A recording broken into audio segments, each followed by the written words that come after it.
พี่น้องนะพอดีน้องผู้ที่มาส่งใหม่กับเราถ่าดนพี่น้องนะก็เลยกลับไปเขาก็เจอ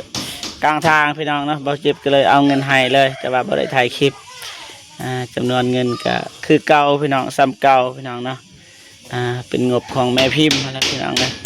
คนเดียวนะ1,140,000 กีบนะเงินบาทกับ4,686 บาทพี่น้องสบายดีเนาะไม่ยากบ่ทายเบิ่งปานเกียบเนี่ยปลดหมวกเบิ่งคือว่ามักใส่หมวกจัดไม่ละปะแบบนั้นเลยนี่น้องฮอยต่ำนะน้องฮอยเนี่ยน้องมาเด้อโคตร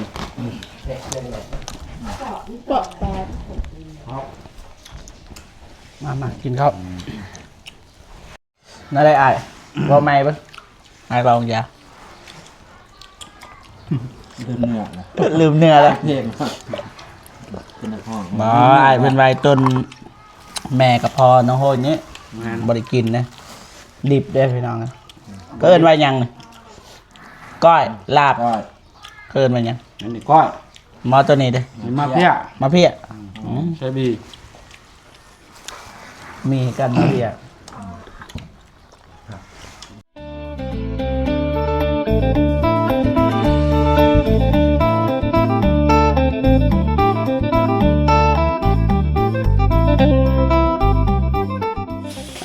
กับทักทายสบายดีและสวัสดีพ่อแม่พี่น้องเบิดสุขคนพี่น้องเนาะ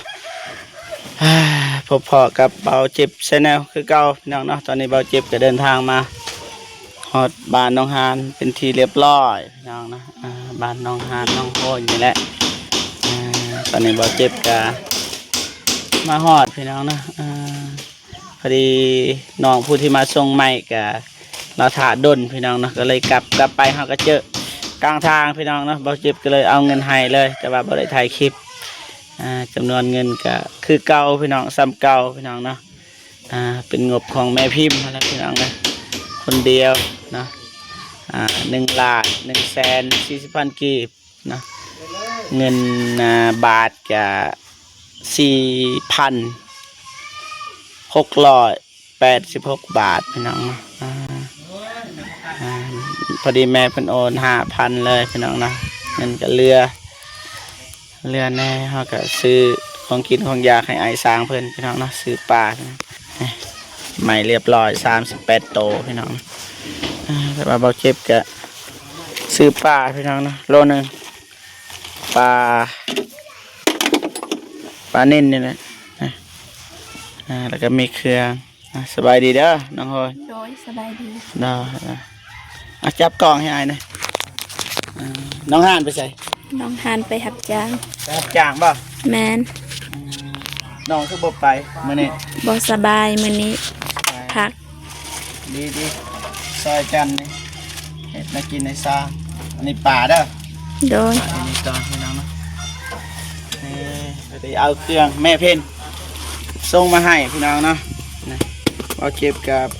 ปเอาเสียเงิน71,000ค่าฝากค่าส่งนั่นแหละ11,000 กีบประมาณ100 ปลายบาทนี่แหละมาเท่านี้มีน็อตลืมบอกน็อตบอลได้บอลแจงก็จับต่อเส้นจอด้วยสบายดีได้โอ้ยสบายดีพอป่ะพอแล้วนี่พอ3,000ผ่านว่าใหม่นี่ผ่าน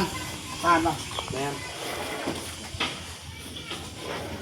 ถ้าเลือกก็บ่เลือกมันคือการเบิดก็เลยบ่จักสิเลือกเป็นสิเลือกดอกใหม่เข้าห้องมึงเดียว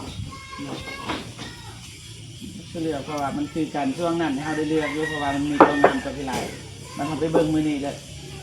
คือกันเอาเลยซะแต่ว่า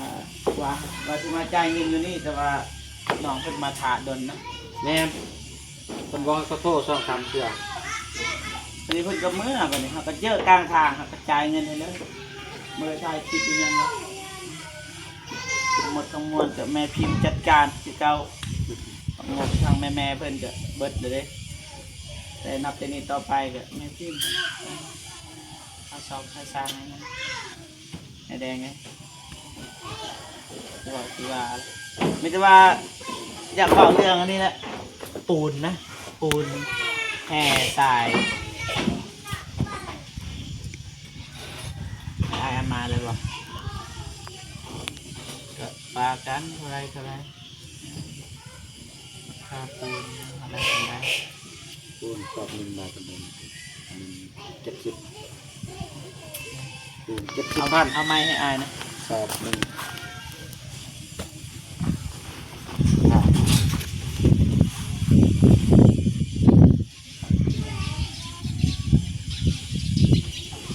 ว่าเขาบ่มีรถก็ไม่นึง แหม ในสอบหนึ่งตายเลย ตาย2 สองไม่เอาหนัง 3 แสนแล้วน้ำมันรถแค่1 4ค่าปูนสอบ1 70,000 4,700,000 มีแกนติด ดินบล็อก ดินบอกอันหนึ่งก็ได้ ก่อน1 6,000 ล่องไรบ้างนะอะไร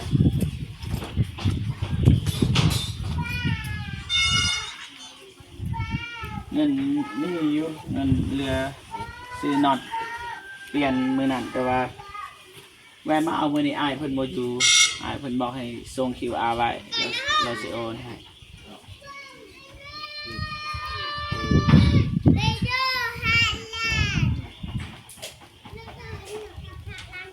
บวกกับปูนนะครับ วันนี้มันคือ180,000 180,000บวกเลยอ่ะ บวกเขา จะบวกเข้าเลยกับปูนแห้งทรายมันลดแน่ 500,000 274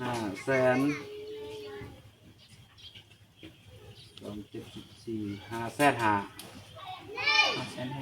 แม่น เกือบ1,000 บาทเนาะ 150,000 150,000 ให้600,000เลยก็ได้ 600,000เลยเนาะ เอามาเลยมื้ออื่น โดยโอเค600,000เลย ซื้อกระสอบนึงดิ โดย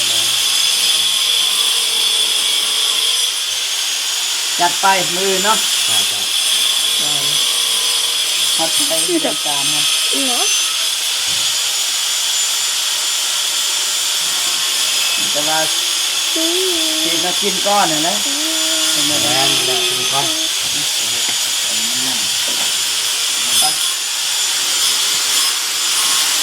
ขึ้นน้องโอนมาได้ไปมือนี่เนาะบ่สบายมือกองได้มือกองใหม่นะ เก็บกระเพาะเขาลายโพดเลย มาสบายวันนี้ สบาย บริพักเลยน้อยหนักน้องเพิ่นจะได้พัก ไปแบก น้องหานั่นแหละบ่หนักส่วนนี้หากระไปมื้อนี้ แม่น ว่าน้องเพิ่นจะอยู่ตลอดเด้เฮาถ่ายคลิปเด้บ่ให้ไปไกล ต้องจะไปอันนั้นตะข่า แม่น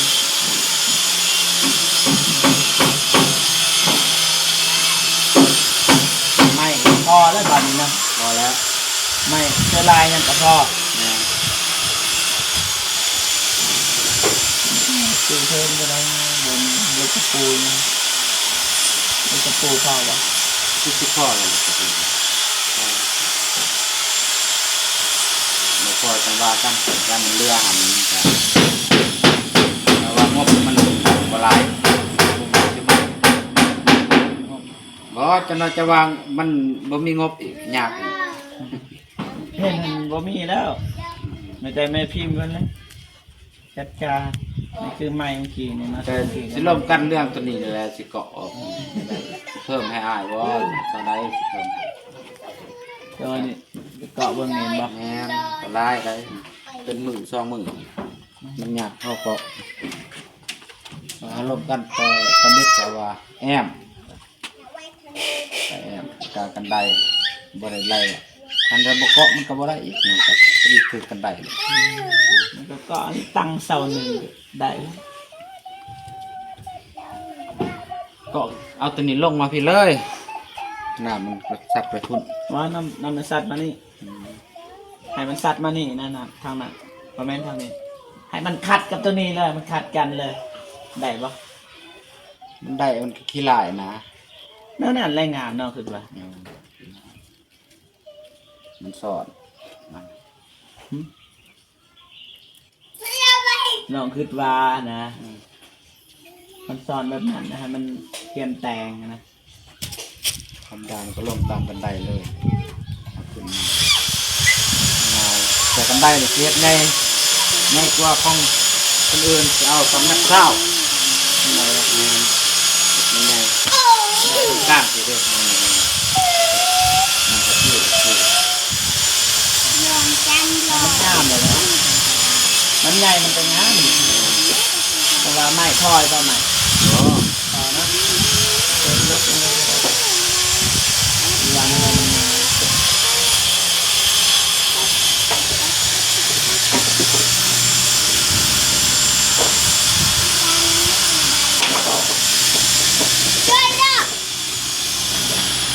ก็อันเดียวกันเท่าไหรไอ้คือว่า คนนั้น แสนวะ เต็ม7ว่าก็นำซ้ำหาตัวนั้นก็6 ล้านหาแม่นหรอวะมันไปแต่ว่าซอยกันเลย เดี๋ยวปรึกษาอีกเช่นนึงว่าแต่บ่มีภายบ่มีงบนี่ถ้าว่ามีแม่พิมพ์คนเดียวมันว่าแม่คนอื่นก็ว่าเขาก็ได้วางเป้าหมายได้เขาสิซอยเท่านี้นะเดี๋ยวจะแม่พิมพ์มันเป็นยังไงไปขึ้นเทิงไปน้องโอยขึ้นเทิงก่อนอ่ะ โอเค ว้าวอย่างนี้แค่นี้สบายดีเนาะไม่ยากบ่ทายเมือง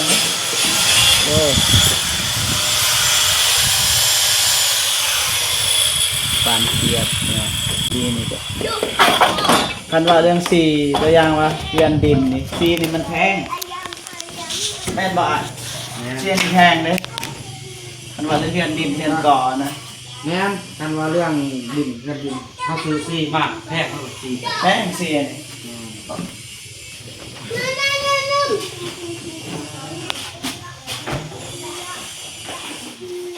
พอถามว่าอยู่ป่ะ บ่ มาเห็นอยู่เราอยู่ เพิ่นไป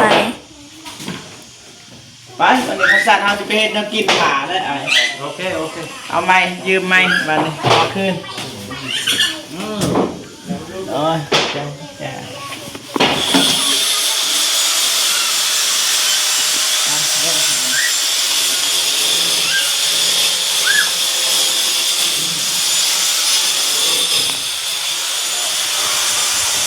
บันทึกก่อนก็ได้นะไปพี่น้องโอ้ยไอ้แดงเลยลืมเปิดใหม่เว้ากันจนเมื่อยกระยาแล้ว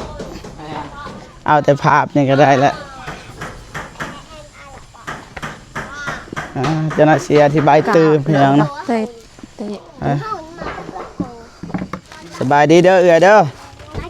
สบายดี ได้นี่เฮ็ดบัดนี่ไปล้างผักคือเก้าคนแล้วบ่สบายก็จำเป็นได้เฮ็ดแนวกินให้สร้างเต็มบัดมาฮอดนี่รู้สึกว่าคับแคบถ่ายก็จนสิติด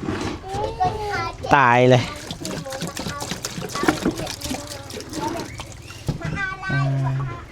น้ำตักอยู่ใส่น้องเฮย ตักน้ำสาลี อ๋อน้ำน้องสลีเห็นบ่ โดยแม่ อ่าล้างมัน อำอยู่กับบ่อดิวเตอร์ เทศ ก่อยอะไรได้จะหน่อยซอย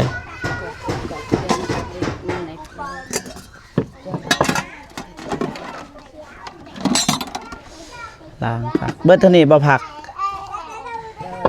อันนั้นอยู่อันนั้นเด้อยู่สวนนี่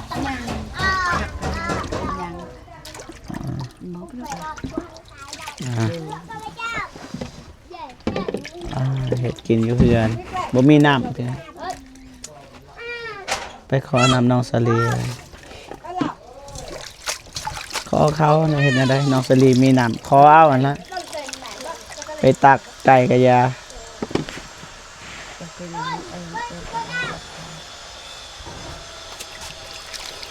แม่น้องหานทาเบิงทาโฆษณาซอนน้องหางบางทีน้องหางล่างพักบ่เป็นเด้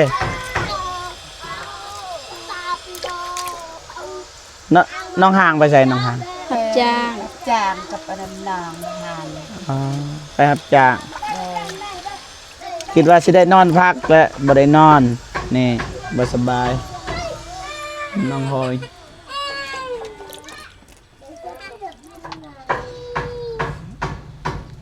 เรียบร้อยป่ะ แม่น เรียบร้อยไปไซต่อป่ะนี่ เอาทาง ไปเก็บผัก เก็บผักเป่าเลือดมิลลิกองเฮามันบ่งามแล้วนะไปบ่แจ๋งเลยป้าอยู่นี่ป่ะ แม่น ขยายแล้วแม่น้องหันเบิ่งก็ได้ไปเก็บผักต่อพี่น้องรถปลายย่างอยู่นี่มีคนลักดอกไอ้สร้างเลยปัดเข้าหมุดเอาผักเกินมาผักกันยังภาษาเฮา บัตร บัตร แม่น น้องโหยังอยู่จักปีเลย 19แล้ว 19 แม่น เท่าแล้วอยู่ลาวนี่เท่าแล้วถ้าต่างประเทศนี่ยังน้อยทางบ้านบ่เจ็บนี่คัน19 ปีเลยคันบ่ทันเอาผัวนี่อยากเข้าแล้วได้พี่น้องไงพี่แต่ผู้หญิงผู้ชายผู้เดียวลูกอายเพิ่นทางนั้นเฮ็ดเลยเสื้อเลยสร้างแดงเฮ็ดกินข้าวปั๊บเฮ็ดปั๊บใส่ลุยใส่จวด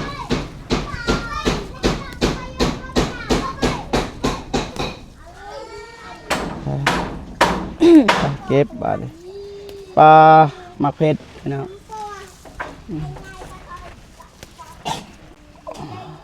ปลดหมวกเบิ้งคือว่ามักใส่หมวก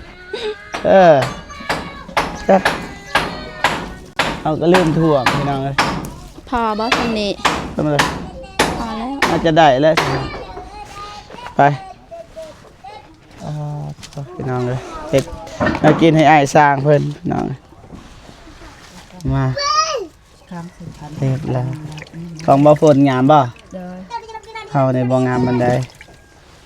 แต่ก็โอเคแล้วสับนี่โทรศัพท์แม่พิมพ์ซื้อให้2เครื่องเบาตูนเครื่องหนึงเบาเจ็บเครื่องหนึงได้แล้วสำนั้นล้างสะอาดหลายจะหน่อยไอ้สร้างเพิ่นสิบ่เรือนะว่ามัน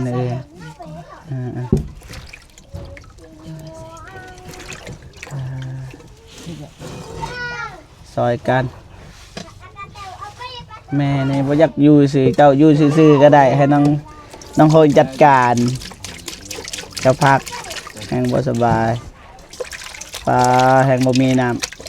ำเอิ้นพักอีหยังนี่ ผักวัน ผักอีเลือด ผักเวลา บ่แม่นพักนางเลิศเว้าอีบ่สุภาพพักนาง กินกักละแกรบให้บดปะเนาะ บ่เขาเอิ้นแนวนั้นแต่ว่าเฮาบ่ให้เอิ้นนะไป กินเด้ เอ็ดบ้านี่ซอยกันระวังโป่งใส่หนาเด้อนี่เย็นโมเมนต์อื่นคลิปมันสีสัน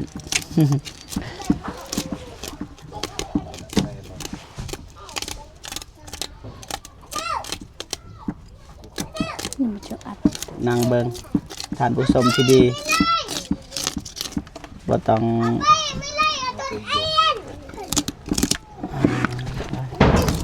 เอาแต่สีไทยเป็นซอสเอาพี่น้อง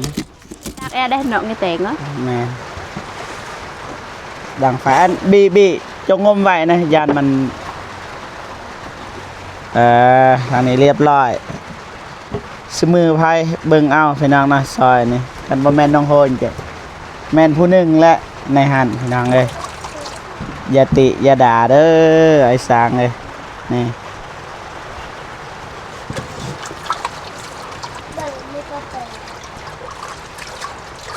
เย็บ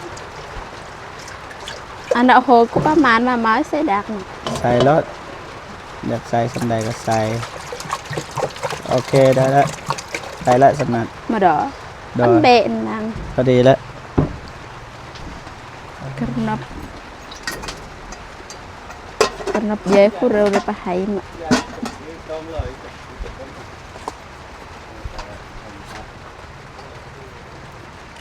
ดับไวพี่น้องไฟก็ได้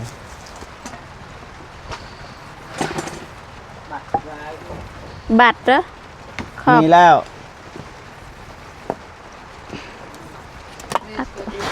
ปลาเต็มเลย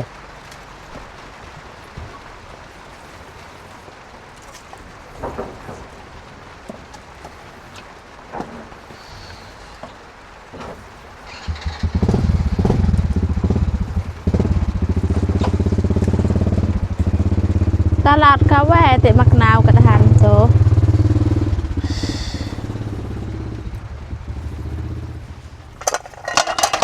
มกใส่ค่ะ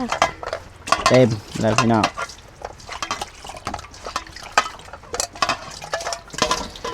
น้องขอเอานี่ล้างแน่นี่หน่อยหนึ่งตัวนี้นี่ล้างสำใดสำหนึ่งนะ ข้าว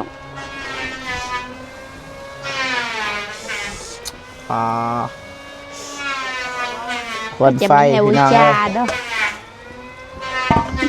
เต็มคาราเบล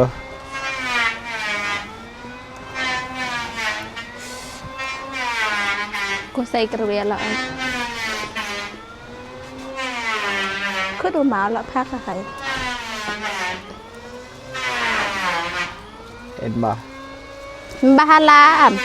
โอ้เกรดปอปีกัน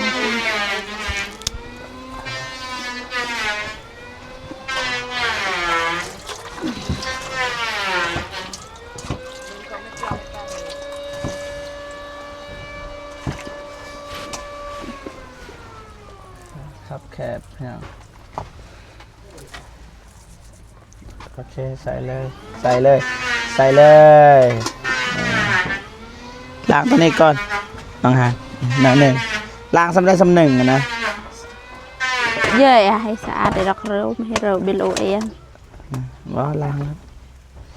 น้ำจะเปิดเลยโอเคได้แล้วสำหรับล้างสำใดสำหนึ่งจักล้างลายจะหน่อยรสชาติมันจะหายไปจักสำใดสำหนึ่งอะนะแบบนั้นแหละพอแล้ว มาสะดักดากให้จุกตัวมั้ง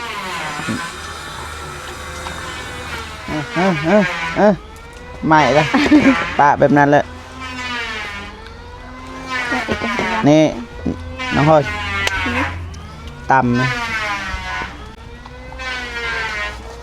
ปลา ได้ใจ มาเลยเนาะ เดย ปวดพลัง ขอบใจ ปวนกลางมาหมา จังหวะ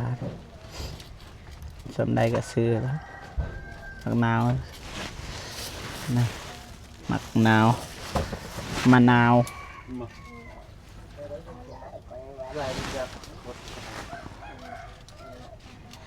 หอนยังไง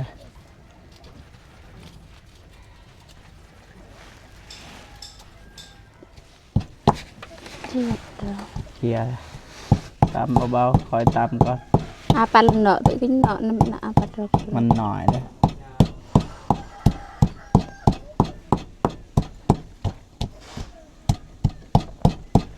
ทำซาสไดิกินน้องเลย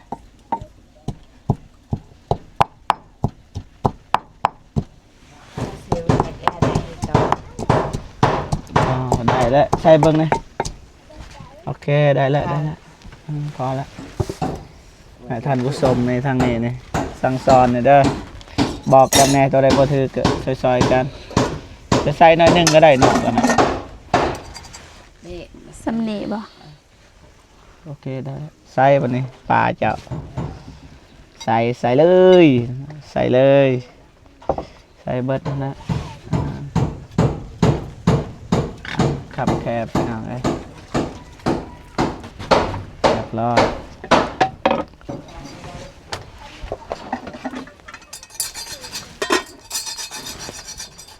กระไม้จั่วอาจจะ ไม่ยังเลยปลา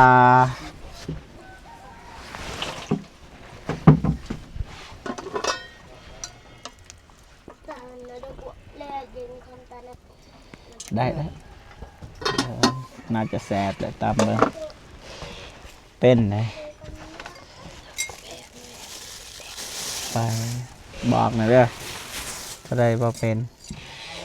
ยานบ่แสบบ่เป็นอย่างอื่นนะติดบนนอนเลยแตงกินนี่ก็ได้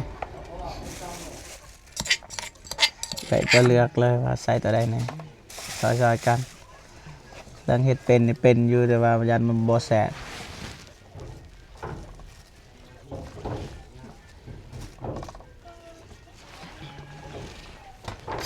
ไปซอยกระบอกเลย ตอนนี้ใส่ป่ะตอนนี้ไฟคูนี่ใส่บ่เลย ใส่ให้มัน บ่ฮู้คือกันนะบ่จักสิสอนเลยเจ็บนะ ต่อยมาเจนนี่ค่ะ น้องเพิ่นก็บ่เป็นบันไดเพิ่นก็เว้าสำคัญแหละก็บ่เจ็บอาศัยเอื้อยเพิ่นแล้วบอก เรื่องเป็นนี่เป็นยันมันบ่แสบผิดสูตรต้องปรึกษากันนะขณะไอ้แดงบ่กินนี่เฮ็ดจังได๋บัดนี้ เดิมมาดอก ได้แล้วต่อวันนี้ครั้งนี้อีกมักเผ็ด บ่งก็ โอเคได้แล้ว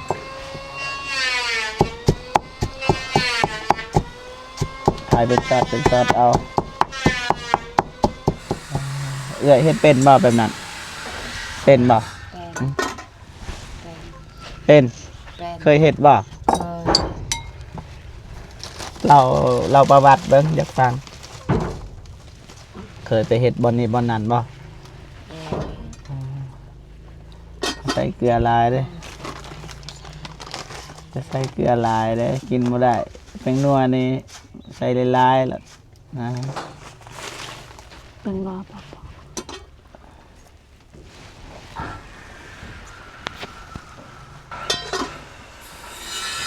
พี่แกให้แกค่ะ อะไรคือไอ้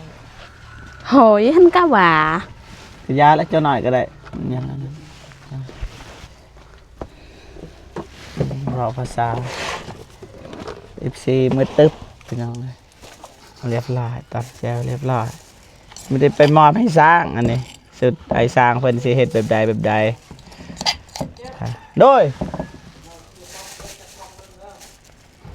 ปักได้ปักโดยบ่มีปัญหา มันเด็กแม่คือใส่ ได้แล้วบาทโอ้ต้มใส่ผักวันนี้แน่หอมกุ้มพี่น้อง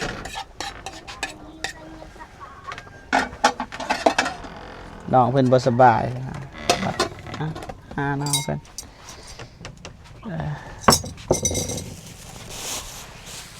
มาลงมาเรียบร้อยมีแต่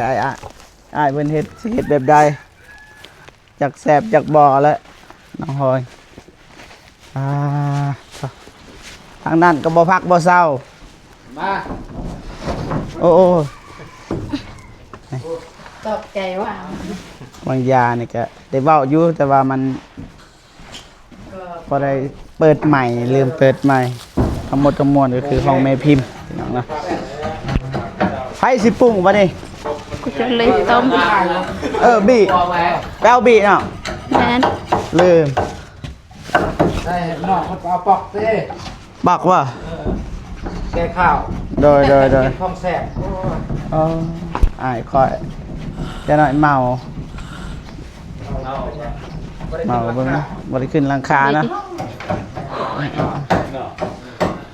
บี้หน่อยเดียวเอาเฮ็ดบ่นี่น้องห่างเจ้ายืนให้กำลังใจซื่อๆบอกกับไปซื้ออันนั้นก่อนก็ได้ดุบ่ รถ ดูบ่ดูซื้อเขาเอิ้นว่าอย่างนี้อ้ายบ่ตัวนี้นี่ให้มันซื้อตัวนี้นี่ แม่ข้าวตัวนี้ เขาเอิ้นว่าจับหยังนี่นะตัวนี้บอยแดงนี่นะตัวนี้นี่บ่เข้าใจตัวนี้ ดิ้ง ดิ้ง นะประตูใหญ่เขาใส่คนจับก่อนให้ให้มันมันเทียงบ่ แน่น อ่า กันนาเอาไปใส่มันเงี้ยงซอเขาอีก nhạc ít bắt Ờ.เรา โอ้ nghiêng โดย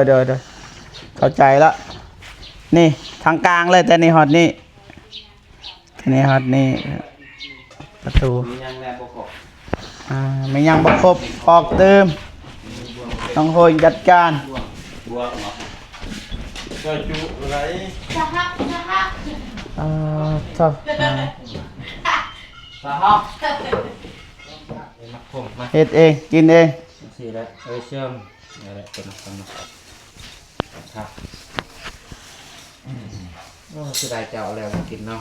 một lần nhang một cho kiên cái xong hơi kiên กัน đại ก็ rồi แซ่บ อายกินบ่ได้เปล่า vào đây บ่ได้เบิ่งซั่นโอ้ สิได้ บ่เจ็บกินน้ำเลย แซ่บ ừ. ดีมัน ให้กินบ่ กินรถแล้วกินน้ำกันมันจะแซ่บ Ừ. เนาะ กินหน่อยกิน กินน้ำกันนะ กินจะหน่อย sáng kiên xong cho con kiên là cho con hơn kiên lại đi ốc đi chay là โดย xếp vào đây kiên là ta ăn ốc ส chay องเมนู สองเมนู กินแบบ thì gặp แต่ว่าบ่เจ็บกินได้เบิดซองสิลองนะแบบใดคัก ใส่ขนอ นี่กันบ่เฮ็ดแบบนี้ก็ไอ้แดงบ่ได้พักผ่อน เขาเอิ้น กิน ว่า สร้างไว้แล้วเบิดเลยอย่างนี่ทางนี้นี่ทางนี้เรียบร้อยเบิดเลยพี่น้องเอ้ยเบิ่งเนาะเรียบร้อยพักแล้วนั่งกินก่อนบัดนี้ให้กินแน่เห็นว่าก็ได้สิมั่วเฮ็ดเนาะมันบ่เสียเวลาหรอกซ้ำกินแม่นผู้บ่าวบ่ ยังงามสำนีโอ้บึด นี่โสดพี่น้องสูบกอกผู้สาวเจ้าของเรือนที่เบาเจ็บเอาไฟเข้านี่แหละมาน้องพลอยสุกแล้วบ่สุกแล้วได้มาตังมื้อนี้น้องฮานบ่อยู่น้องโฮยจัดการมื้อหน้านี่ให้น้องฮานไปเลยให้น้องเพิ่นอยู่ โอ้ น้องเพิ่นเฮ็ดเป็นเด้ แม่ต่างเนาะ หึ ต่างแล้ว3คน สามคน ผู้เอื้อย หากก็เห็นหน้าแม่นบ่ กบ ผู้นี่แม่นบ่ไอ้ซาง แม่น ใส่กบ กบ บ่สบาย แต่ว่ามื้ออื่นนี่ให้อยู่เลยน้องฮานไปซะเพราะว่าเพิ่นเฮ็ดแนวกินแนวอยากเป็นเด้อ แม่น น้องฮานนี่ยังหน่อยเด้อคักว่าบัดนี้ ของเจ้ามันมีช่องระบบได้นี่ สองระบบ ช่องเมนู ปาดเถอะ ไล่ชม ว้าบ มาเพียยืนเลย เสียงดังเลยไอ้แดงมาบ้านนี่ แบบพัดเดียวเนาะ แม่ ต้องแซ่บ ออกกัน เวลากินแนมเบื้องหน้ากันเด้อมันต้องแซ่บเด้อ ฮะแนวใด แนมเบิ่งหน้ากันเนาะ อ้าวคือว่าแนวเมืองนา เอามันจังแซ่บ บ่เข้าใจนะบ่ให้แนมหน้าแล้วมันจะกินแสบสมสันท้องอ้ายนะ เอาใครได้วะหน้าคือกันแควคือกัน มาวันนี้กิน มา มา ไปสร้างชื่อคนเขาลืมแหละ เม เมฆคารา เมฆสาวเมฆ คารามากินน้ำอ้าย จกเข่าเนาะ เมฆคาราจะซื้อเมฆคาราคอยซื้อรำ ปัด ซู เจ้าจกทางนี้นำเด้อเข่า ซ้ำให้มานอนน้อยเดียวนี่กันให้ซ้ำนี้พอดี โอ้ เอาได้ ใส่น้องโหดเด้ น้องโฮด น้องโหด ได้ทันนั้นเด้ มากินข้าว ข้าวเด้อ ปูบาใส่ซีมตัวนี้ก่อนไอแดงนี่สีมือไอแดงนะ เนี่ยเป็นจังไร คม ตุ่มอมลำมาเพีย เอาตัวนี้อีก สอง นี่พี่น้องตอนใหญ่ เก้นจับทำมาทำไมอยู่ กินข้าวเด้อพี่น้องเด้อกินข้าว กินข้าวข้าวส่งส่งนึกจ่าไหมว่าดอกจ่าวัดโลดเพราะแห้งมากคลองดิบ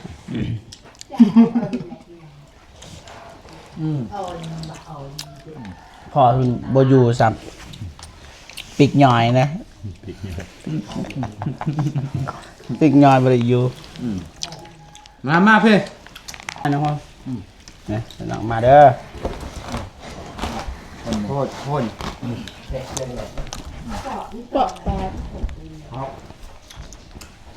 มากินข้าวมียังสิบ่าวไอแดงมียังสิบ่าว ว่าน้องฮานน้องฮางกับน้องโหดโหย น้องโหดงามคือแม่ น้ำเพื่อแม่ งามหน้าคือกันนะ เหมือนปะว่าอยู่ตอนนี้อ้าว ทั้ง คือว่าซื้อตัวใหญ่ บ่มีหมด อยากกินหนีป่ะ นี่ เท่าไหร มี3,000 3,000จะหน่อยไปจ่ายกัน นี่ มาไอ้ายมา จอกยาง มา บาทหนึ่ง มาทางนี้น้องเจ้านางทางนี้ก็ได้ นี่มานั่งนี่ก็ได้ บอสทางนี้ก็ได้ นั่งนี่ก็ได้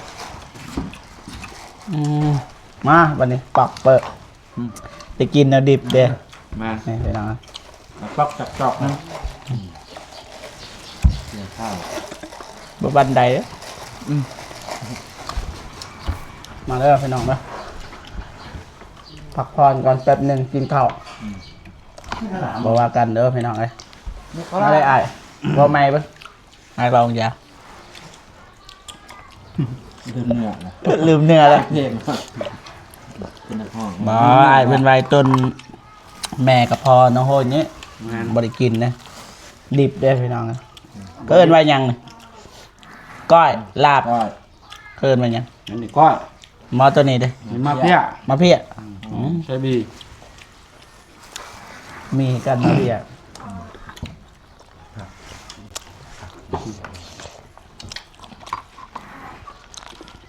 มาไปอยู่ที่ทางหลัง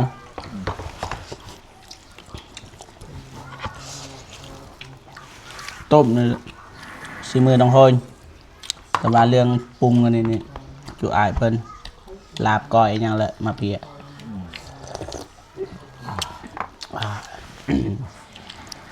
เผ็ด เผ็ดจังครับ ชื่ออะไรครับก่อน พอละบ่แม่นพอมันเบิดอ้ายเบิดเลยพี่น้องเอ้ย เรื่องก่อน หายเบิดพี่น้องเอ้ยหายเบิดจักหายไปใส่พี่น้องเอ้ยบ่เก็บบ่ทันอิ่มหายสางหายเบิด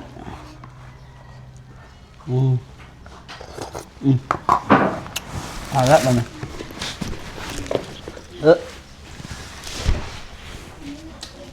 เพใส่ขาก่อนอ้าวไอแดงเฮ็ดเลย มาลองก่อน โอ้ผักแน่เห็นว่าอะไร เป็นว่ากันผู้อยู่คนดุคนมันผักสูบยาสูบกอกบ่ได้บ่ ได้ กินข้าวแล้วก็เฮ็ดโอ้ยมันก็โพดโพได้ อ๋อนี่มันก็เฮ็ดที่นั่งนั่ง นั่งสูบกอกโซกันก่อนให้เขามันลงท้องก่อน นั่นละบ่ก็ สดน่าสิไปใส่ แล้วก็ใส่รถสิสูบ จะ เบิ่ง กำมาโอ้แอ น้องโฮนป่า เช้านี่สิสูบเบิ่ง ไปเอาน้ำอยู่เฮือนสลี พุ่นแล้ว คนเอาคนมาคน โคตรเถอะติ๊กเกิดติดมันหมดเท่านั้นบ่ ยาละกินนะเรายางไปยังมาอยู่นี่แหละ มาหลายๆโลเนาะ โอเคพ่อพี่น้องเนาะเบาเจ็บก็จบคลิปแล้วบัดนี้ยาวเลยพี่น้องเลยอ่อนเลยพี่น้องเลยโอเคพ่อพี่น้องเนาะพอๆกันอีพีหน้าเด้อสำหรับวันนี้เบาเจ็บก็จบคลิปก่อนสบายดีเด้อรับพรก่อน